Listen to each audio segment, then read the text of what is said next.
The Great Hall of the Galactic Council buzzed with nervous energy. Representatives from 47 different species sat in their assigned seats, their various forms creating a colorful mixture of scales, fur, feathers, and stranger things. The emergency meeting had been called suddenly, and everyone wanted to know why. Ambassador Kale of the Altari Federation stood at the center podium. His blue skin looked pale today, and his usually calm demeanor seemed shaken. The Altari were known throughout the galaxy as peaceful explorers, always eager to make new friends among the stars. But today, Kale looked like someone who had seen a ghost. "Fellow beings of the Council," Kyle began, his voice carrying clearly through the translation devices, "I come before you today with urgent news. Our exploration fleet has discovered a new species on the outer rim of the galaxy. They call themselves humans, and their world is named Earth." A murmur ran through the assembly. New species were always exciting news. The galaxy was vast, and finding intelligent life was still a rare and wonderful event. Most representatives leaned forward with interest. General Vex of the Draconis Empire stood up from his seat. The massive reptilian warrior was nearly twice the height of most other beings in the room. His red scales gleamed under the chamber lights, and his yellow eyes fixed on Kale with predatory interest. "New species mean new territories," Vex said, his voice a deep rumble. "New resources, new worlds to bring into the Empire. This is good news indeed." Several other representatives nodded. The Draconis Empire controlled 50 star systems and was always looking to expand. Their military might was unmatched in the known galaxy, and they had never lost a war. But Kale shook his head violently. "No, General, you do not understand. These humans, they are different. They are dangerous in ways we have never encountered before." Laughter erupted from the Draconis section. General Vex's officers found the idea amusing. The Altari were known for being cautious, but this seemed extreme even for them. "Dangerous?" Vex asked, still chuckling. "Ambassador, with respect, your people see danger in their own shadows. What could one primitive species possibly do to threaten the mighty Draconis Empire?" Kale's hands trembled as he activated the holographic display above the podium. Images of a blue and green world appeared, showing continents and oceans that looked surprisingly similar to many other inhabited worlds. "Let me tell you what we found," Kale said quietly. "Earth is a beautiful world, rich in resources and perfect for life. When our ships first approached, we expected to find a peaceful civilization, perhaps in its early stages of development. The display changed to show images of human cities. Tall buildings reached toward the sky, vehicles moved along paved roads, and millions of lights twinkled in the darkness. They have achieved basic spaceflight," Kale continued. "They have small colonies on their moon and nearby planets. By all appearances, they seemed like any other developing species, so we made contact using standard peaceful protocols." The assembled representatives watched with interest. First contact procedures were well established. The Altari were experts at it, having successfully introduced dozens of species to galactic civilization. "What happened next changed everything we thought we knew about warfare," Kale said, his voice dropping to almost a whisper.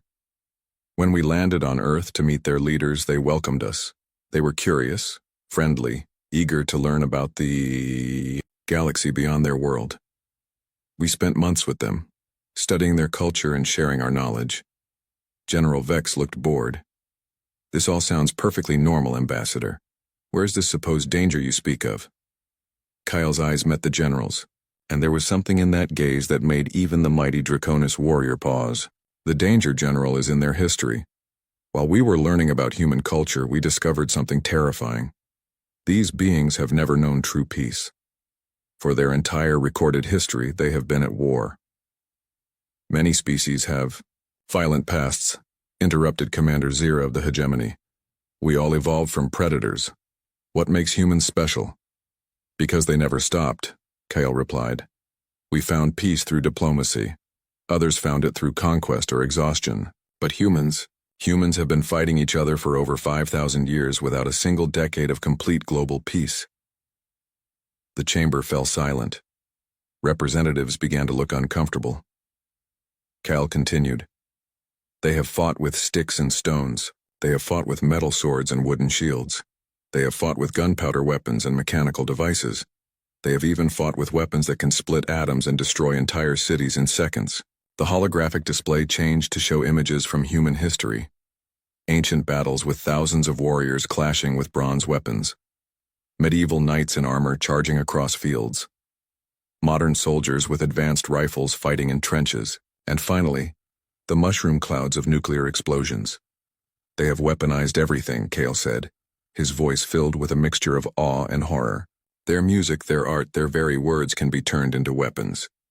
They have created poisons that can kill millions, diseases that can wipe out entire populations, and bombs that can crack the surface of planets. General Vex leaned forward, suddenly more interested. Impressive weapons for primitives, but weapons can be countered. Numbers can overwhelm any defense. You still do not understand, Kale said desperately. It is not their weapons that make them dangerous. It is their minds. They think about war differently than we do. The ambassador activated another set of images. These showed human military academies where young humans studied the art of warfare. We study war so we can avoid it, Kyle explained. Humans study war so they can perfect it. They have schools dedicated entirely to the science of combat. They analyze every battle they have ever fought, learning from each victory and defeat. They write books about strategy that are thousands of years old and still studied today. They create simulations of battles that never happened, just to explore new ways of fighting. They turn warfare into mathematics, calculating exactly how to achieve maximum destruction with minimum resources. The chamber was completely silent now. Even General Vex had stopped laughing. But perhaps most terrifying of all, Kale continued, is that they know when to stop. Despite having the power to destroy their own world many times over, they choose restraint. They are not mindless killers or savage beasts. They are intelligent, calculating warriors who understand the true cost of war better than anyone else in the galaxy. Kale looked directly at General Vex. When our cultural exchange was complete, I asked their military leaders what would happen if someone attacked Earth. Do you know what they told me? The general said nothing, waiting. They said they would not just defend themselves. They would hunt down every ship, every base, every world that belonged to their attackers. They would dismantle their enemy's entire civilization, piece by piece, until nothing remained but ashes and regret. Kyle's voice grew urgent. And then, General, they smiled. The warning hung in the air like a physical presence, chilling every being in the Great Hall. 3 days after Ambassador Kale's warning, the Draconis Empire held its war council. The massive chamber deep within their homeworld was carved from black stone, with red crystals providing harsh lighting that cast sharp shadows on the walls. Around a circular table sat the Empire's most powerful military leaders. Emperor Thrax dominated the room from his throne-like chair. The ancient ruler was the largest Draconis anyone had ever seen, his dark red scales bearing the scars of 100 battles. His yellow eyes burned with ambition as he studied the holographic star map floating above the table. So, Thrax rumbled, his voice like grinding stone, the Altari fear these humans. They speak of danger and destruction. He laughed, a sound like breaking rocks. The same Altari who surrender at the first sign of conflict. The same weaklings who beg for peace when we take their worlds. General Vex stood at attention beside the table. My Emperor, I witnessed Kale's presentation myself. The ambassador seemed genuinely frightened. Perhaps we should investigate further before taking action. Investigate? Thrax's eyes narrowed dangerously. Are you suggesting the mighty Draconis Empire should cower before rumors and ghost stories? Of course not, my lord, Vex said quickly. But the Altari are excellent scouts. Their information is usually accurate. Their information about military strength is worthless, Admiral Rax interrupted from across the table. The naval commander was younger than most others present, but his record was perfect. He had conquered 12 star systems for the Empire without losing a single major battle. Look at the facts, Rax continued, activating his own holographic display. This human homeworld, Earth, sits alone on the outer rim. They have barely achieved faster-than-light travel, Our intelligence shows they have small mining operations on nearby asteroids and a tiny research station on their moon. The display showed images captured by long-range Draconis spy probes. Human spacecraft looked primitive compared to Empire vessels. Their largest ships were clearly designed for cargo transport, not warfare. Their technology is at least 200 years behind ours, Rax explained. They use chemical rockets for most of their space travel. Their weapons appear to be based on projectile systems rather than energy weapons. They do not even have proper shield technology. Emperor Thrax leaned forward with interest. What about their planetary defenses? Minimal, Rax replied confidently. A few orbital platforms around Earth itself, but nothing that could stop a proper invasion fleet. Their military appears to be focused on ground-based forces, not space combat. Commander Drex, leader of the Empire's ground forces, snorted with amusement. Ground forces? How primitive. Do they still fight with swords and spears? Projectile weapons mostly, Rax answered. Chemical explosives. Very basic compared to our plasma cannons and energy shields. Their soldiers wear simple armor that would not stop even our weakest weapons. The War Council continued for hours, analyzing every piece of intelligence about humanity. The more they learned, the more confident they became. Humans seemed to be exactly what they appeared, a young species taking its first steps into the galaxy. What about their population? Asked General Zek, the Empire's strategic planner. Approximately 8 billion on their homeworld, Rax responded. Perhaps another million scattered among their small colonies. A decent population for slave labor after conquest. Thrax smiled, showing rows of sharp teeth. And their resources? Abundant, Rax said eagerly. Earth is rich in metals, water, and organic compounds. The system contains several gas giants, perfect for fuel extraction, and the asteroid belt holds enough rare minerals to supply our shipyards for decades. The Emperor stood slowly, his massive form casting shadows across the chamber. Tell me, Admiral, how long would it take to conquer this human system? Rax did not hesitate. With a proper fleet, my lord? 2 weeks, perhaps 3 if they hide, among their asteroids. But they have nowhere to run, no allies to call for help, no technology that can threaten our ships. And what size fleet would you need? 300 ships should be more than sufficient, my Emperor. Capital ships for orbital bombardment, carriers for fighter support, and troop transports for ground occupation. Standard conquest formation. Thrax walked to the star map, studying the location of Earth's system. It was indeed isolated, far from any major trade routes or allied civilizations, the perfect target for expansion. The Altari spoke of human history, General Vex said carefully, their wars and weapons. Primitive conflicts between primitive people, Thrax dismissed. Every species fights before it learns civilization. The strong survive, the weak serve. It is the natural order. But my lord, Vex pressed, Kale seemed to believe their experience makes them dangerous. Thrax turned to face his general, and Vex immediately lowered his eyes in submission. Are you questioning my judgment, General? Never, my Emperor. I merely suggest caution. Caution is for the weak, Thrax declared. The Draconis Empire was built through strength and decisive action. We have conquered 50 star systems. We have defeated species with technology far superior to these humans. We have never lost a war. The Emperor returned to his throne. Decision made. Admiral Rax, you will assemble the conquest fleet. General, Vex, prepare ground forces for occupation duties. Commander Drex, ready the slave processing centers. My lord, Rax said with excitement, shall I inform the Galactic Council of our intentions? Standard protocol requires protocol? Thrax laughed harshly. Since when does the Empire ask permission to expand? The humans are not council members. They have no treaties or protections.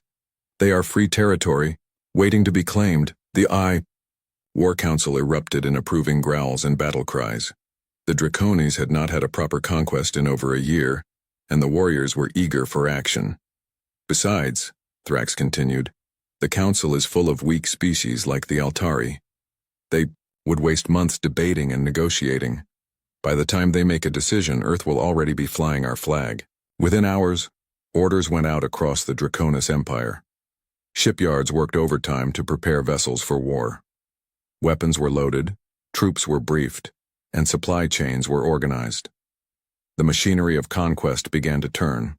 Admiral Rax stood on the bridge of his flagship, the massive dreadnought Empire's Wrath. Through the viewport he could see the assembled fleet, 300 ships of various sizes, from nimble fighters to planet-killing battleships. It was enough firepower to reduce worlds to ash. "Admiral," his communications officer reported, "the fleet is ready for departure." "Excellent," Rax replied. "Set course for the Sol system, maximum speed." As the Draconis warfleet engaged there, faster-than-light drives and disappeared into hyperspace, heading toward Earth, none of them noticed the small Altari scout ship that had been monitoring their preparations. Ambassador Kale watched the departure with growing dread. His attempts to warn the Council had failed. His direct appeals to the Emperor had been ignored. Now, the most powerful military force in the galaxy was heading toward a world they did not understand. Kale tried desperately to send a warning message to Earth, but Draconis jamming technology blocked all communications to the Sol system. The humans would face the invasion alone, with no warning of what was coming. As his ship jumped to hyperspace racing to alert the Galactic Council, Kale could only hope that his fears were wrong.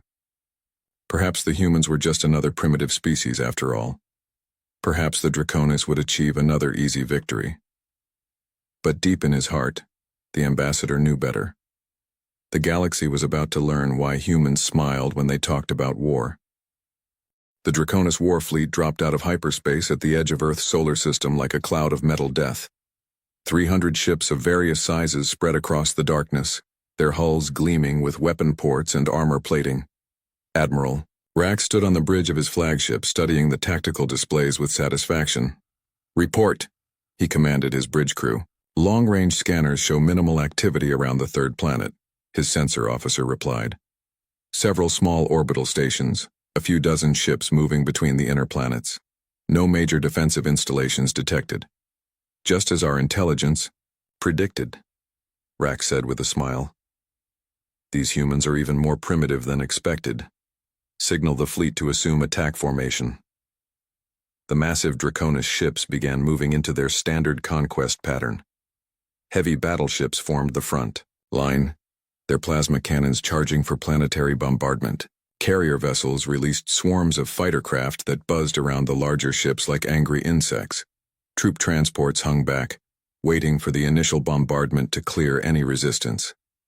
"Admiral," the communications officer reported, "we are receiving a transmission from the human vessels." "How many ships are they sending to meet us?" Rax asked, expecting to hear about desperate evacuation fleets or perhaps a small militia force. 37 ships, sir.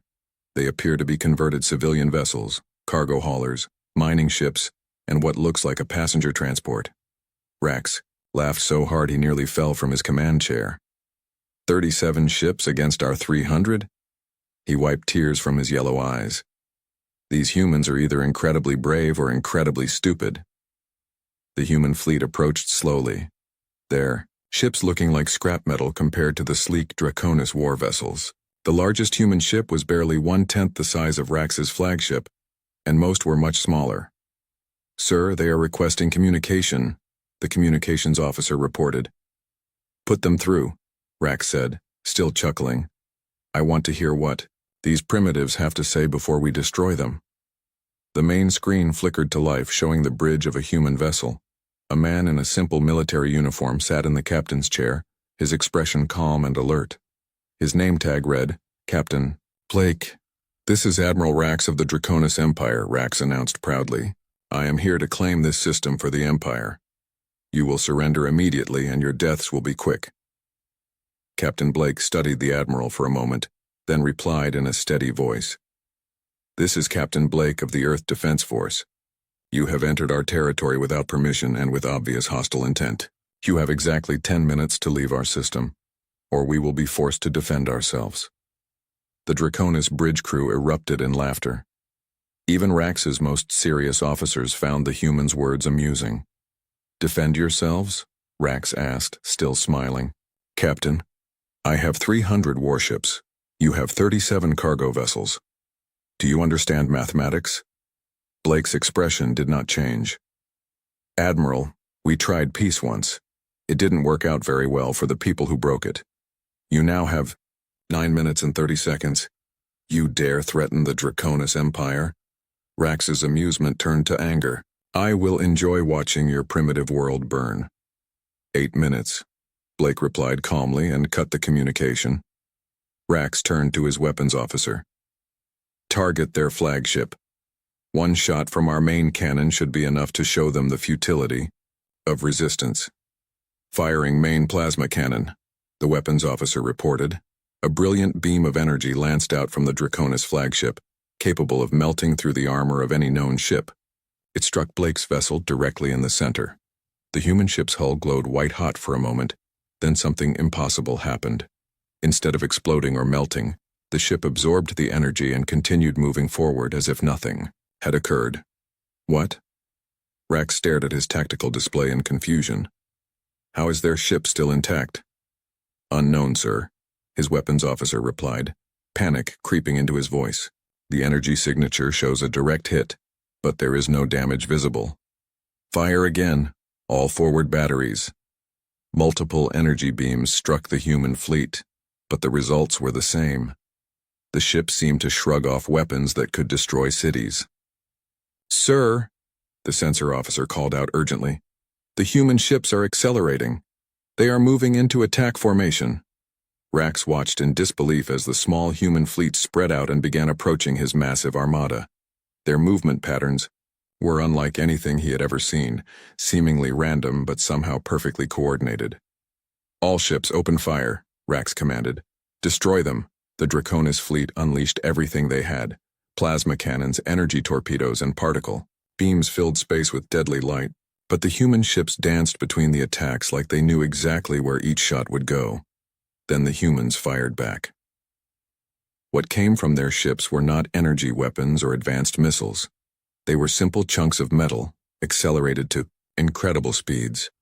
But when these primitive projectiles hit Draconis vessels, they punched through shields and armor like they were made of paper. Impossible! Rax shouted as he watched 3 of his battleships torn apart by what appeared to be glorified bullets. How are they penetrating our shields? Sir, his science officer replied with terror in his voice. Those projectiles are moving at significant fractions of light speed. At those velocities, mass becomes irrelevant. They are hitting us with the force of small stars. The battle turned into a nightmare for the Draconis. Their superior numbers meant nothing when human ships moved like ghosts, appearing where they were least expected. Their advanced weapons were useless against enemies who seemed to predict every attack. Worse still, the humans fought with a coordination that defied explanation. When one human ship was damaged, others would immediately move to protect it. When Draconis ships grouped together for mutual defense, human vessels would appear from impossible angles to strike at weak points. Admiral, his tactical officer screamed, the humans are using their own ships as weapons. Rax looked up to see one of the smaller human vessels accelerating directly toward his flagship. The ship's engines glowed white-hot as it built up speed. Evasive maneuvers, Rax ordered, but it was too late. The human ship struck the Draconis flagship at tremendous velocity, but instead of a simple collision, something far worse happened. The human vessel exploded at the moment of impact, turning itself into a directed nuclear explosion that tore through the flagship's hull like tissue paper. Emergency alarms blared throughout the bridge as atmosphere rushed out through massive hull breaches. Half of Rax's crew were dead or dying, and his mighty flagship was crippled. Retreat. Rax gasped through his emergency breathing mask. All ships retreat to hyperspace. The surviving Draconis vessels fled in panic, leaving behind the wreckage of 75 ships, a quarter of their entire fleet destroyed in less than 30 minutes. As the Draconis fleet jumped to hyperspace, Captain Blake's voice reached them on an open channel. You had your chance to leave peacefully. Tell your Emperor that if he wants Earth, he'll have to come and take it himself. We'll be waiting. In the silence of space, the human fleet regrouped around their damaged vessels, already beginning repairs. They had fought the most powerful military force in the galaxy and won decisively, The war had begun, and the Draconis Empire had just learned their first lesson about underestimating humans. Admiral Rax returned to the Draconis homeworld in shame. His once mighty flagship limped into port with massive hull breaches and half its crew dead. The sight of the defeated fleet shocked the entire empire. Never before had Draconis forces suffered such devastating losses. Emperor Thrax received the admiral in the throne room, his yellow eyes burning with rage. The massive ruler's claws scraped against his stone throne as he listened to the battle report. 75 ships destroyed, Thrax repeated slowly, his voice like grinding metal. A quarter of our invasion fleet, defeated by 37 primitive vessels. My emperor, Rax said, kneeling before the throne, these humans fight unlike any enemy we have faced. Their weapons are crude but effective. Their tactics are unpredictable. They seem to know exactly what we will do before we do it. Excuses, Thrax roared, standing to his full towering height. The Draconis Empire does not lose battles to primitives. You will return with the full battle fleet. Every ship we have, crush these humans completely. Within days, the Empire mobilized its entire military force. 800 warships gathered in space above the Draconis homeworld, the largest fleet ever assembled. General Vex commanded the ground forces while Admiral Rax led the space battle. Groups, they would not underestimate the humans again. This time we take no chances, Thrax declared at the final war council. Bombard every human world from orbit. Turn their planets to glass, leave nothing alive. The massive armada jumped to hyperspace, heading for Earth with enough firepower to destroy entire star systems. But this time, the humans were ready. Earth's defense force had grown during the month between battles. The 37 ships that fought the first engagement had become over 200 vessels. More importantly, these were no longer converted civilian craft. They were purpose-built warships designed specifically to kill Draconis. Captain Blake stood on the bridge of the new flagship, Humanity's Resolve. The vessel looked nothing like the cargo hauler he had commanded in the first battle. This ship was sleek, deadly, and covered in weapon systems that the Draconis had never seen before. Sir, his communications officer reported, long-range sensors detect the Draconis fleet. 800 ships, all military class. 800, Blake mused. They're serious this time. Signal the fleet to assume defensive positions around Earth and activate the orbital platforms. What the Draconis scouts had missed during their reconnaissance were the massive weapon platforms humanity had built in Earth's shadow. Disguised as asteroids and space debris, these installations contained humanity's most devastating weapons. When the Draconis fleet arrived, they found not 37 ships, but a coordinated defense network that spanned the entire solar system. Human vessels moved in perfect formation while hidden platforms powered up weapons that glowed with dangerous energy. All ships attack, Admiral Rax commanded, determined not to repeat his previous failure. Overwhelm them with numbers. The Draconis fleet charged forward like an avalanche of metal and fire, but as they entered the inner solar system, they discovered that the humans had learned from the first battle too. The space around Earth erupted in explosions as hidden mines detonated against Draconis hulls. These were not random explosions. Each blast was precisely timed and positioned to cause maximum damage. The humans had turned the vacuum of space itself into a weapon. Impossible, Rax shouted as he watched dozens of his ships torn apart by traps he never saw coming. How did they mine an entire star system in 1 month? His science officer studied the tactical displays with growing horror. Admiral, these are not simple mines.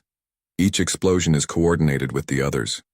The humans have calculated the exact blast patterns needed to destroy our formations. The human fleet attacked while the Draconis were still reeling from the minefield. But this time, the humans did not rely on converted cargo ships and desperate tactics. They fought with military precision that made the Draconis look like amateurs. Human vessels moved in groups of 3, each group covering the other's weaknesses. When Draconis ships tried to surround them, the humans would scatter and regroup instantly. When the aliens attempted to retreat, human ships would appear behind them as if they had predicted the movement. How are they everywhere at once? General, Vex demanded from his command ship. It is as if they know our battle plans before we make them. The truth was even more disturbing. The humans had studied every recorded Draconis battle for the past century. They knew exactly how the Empire fought, what tactics they used, and how they would respond to any situation. The Draconis military doctrine, which had conquered 50 worlds, was completely predictable to human strategists. But the real horror came when Draconis forces tried to land on human colonies. The Empire had planned to use their superior ground forces to capture human worlds, but they found that every human settlement had become a fortress. On Mars, Draconis troops landed to find empty cities that turned into death traps. Every building was booby-trapped, every street was a kill zone, and every human civilian was apparently a trained soldier. The Red Planet became a graveyard for Draconis ground forces. "Sir," Commander Drex reported from the surface, his voice filled with panic, "the humans have disappeared. The entire population has vanished, but they left behind thousands of automated weapons. The cities are killing our troops without any defenders present.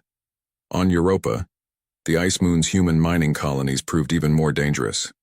The humans had used their knowledge of the moon's unstable ice sheets to create massive traps. When Draconis forces landed, entire sections of the surface collapsed, swallowing hundreds of troops in freezing water. But most disturbing of all was what happened on the asteroid belt mining stations. The humans did not fight to defend them. Instead, they evacuated completely, leaving behind what appeared to be normal mining equipment. When Draconis forces occupied the stations, they discovered too late that the mining equipment had been converted into weapons. Asteroid processing plants became mass drivers, firing chunks of rock at near-light speed toward Draconis ships. The aliens found themselves under bombardment from their own captured positions. "They have turned everything into a weapon," Rack screamed as another of his battleships was destroyed by what had once been a simple ore processor. "Their mining equipment, their construction tools, even their waste disposal systems are trying to kill us." The war that the Draconis expected to win in days dragged on for months. Every victory came at a terrible cost, and the humans adapted to every tactic faster than seemed possible. Worse still, captured Draconis technology began appearing in human hands, improved and turned against its original creators. "Admiral," his intelligence officer reported during one particularly bad week, "the humans have somehow copied our shield technology and made it better. Their new ships are completely immune to our plasma weapons." "How is that possible?" Rax demanded. "We only lost those ships 3 days ago." "Unknown, sir. But they are also using our own communication frequencies to coordinate their attacks. They appear to understand our technology better than we do." As the Draconis fleet slowly retreated toward the outer solar system, having lost over half their ships, Admiral Rax finally understood what Ambassador Kale had tried to warn them about. The humans were not just defending their home. They were learning, adapting, and evolving their tactics with every battle. The Draconis Empire, which had never lost a war, was being systematically dismantled by an enemy that treated warfare like a science. 6 months after the war began, the remnants of the Draconis fleet limped back toward their home system. Admiral Rax commanded only 150 ships from the original 800 that had attacked Earth. His once proud armada was broken, defeated, and demoralized. But as they dropped out of hyperspace near the Draconis homeworld, Rax discovered something that made his blood freeze. Human ships were already there waiting for them. "Impossible," Rax whispered, staring at the tactical display. 20 human vessels hung in space between his fleet and the planet, their sleek forms dark against the stars. "How did they get here?" "We destroyed all their hyperspace-capable ships." His science officer's voice trembled with fear. "Sir, these are not the same ships we fought at Earth. The design is completely different. It appears they have reverse-engineered our faster-than-light technology and improved it." On the planet's surface, Emperor Thrax stood in his throne room, watching through the great windows as strange fires burned across his capital city. But these were not random fires of destruction. They were precise, controlled burns that targeted only military installations, communication centers, and weapon factories. "Report," Thrax demanded as General Vex entered the chamber, his armor scorched and his scales blackened with smoke. "My Emperor," Vex said, barely able to stand. The humans arrived 3 days ago, not with a massive invasion fleet but with small teams that appeared from nowhere. They struck every military base simultaneously, disabled our planetary defense grid, and captured our primary spaceports. How many troops did they land?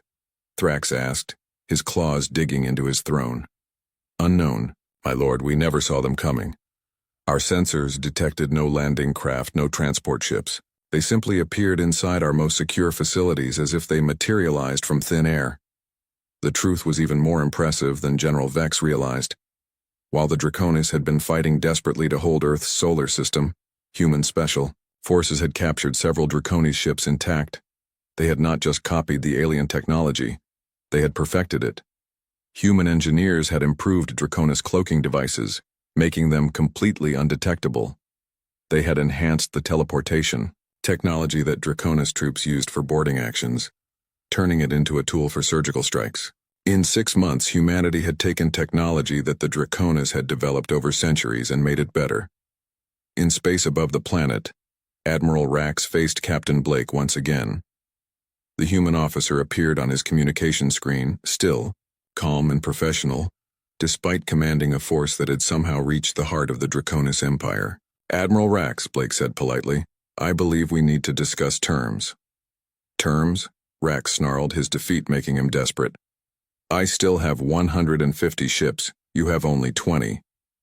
Admiral, Blake replied patiently, look at your tactical display more carefully. Rax glanced at his screens and felt his heart stop. The 20 human ships he could see were surrounded by empty space that somehow registered as solid objects on his sensors. Dozens of cloaked vessels hung invisible around his fleet, their weapons already locked onto Draconis targets. We could destroy your remaining ships right now, Blake continued, but that would serve no purpose. The war is over, Admiral. The question is what happens next. On the planet below, Emperor Thrax faced his own impossible situation. Human soldiers had occupied every major city on the Draconis homeworld, but they had done so without killing a single civilian. Military targets were destroyed with surgical precision, but hospitals, schools, and residential areas remained untouched. They could have killed everyone, General Vex reported in amazement. Their weapons are powerful enough to crack our planet's crust. Instead, they disabled our military and left the population unharmed. I do not understand their strategy. Thrax understood perfectly, and it terrified him more than any threat of destruction. The humans were not conquerors seeking to enslave or destroy their enemies. They were demonstrating something far more dangerous, the power to completely control their opponent's fate. The communication system in the throne room activated, and Emperor Thrax found himself face to face with a human general.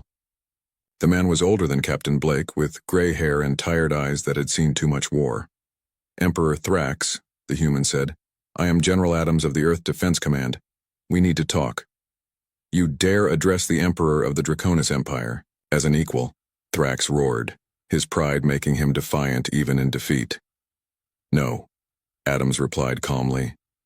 I address you as the former emperor of a former empire. Your military is destroyed, your fleet is captured, and your worlds are under our control.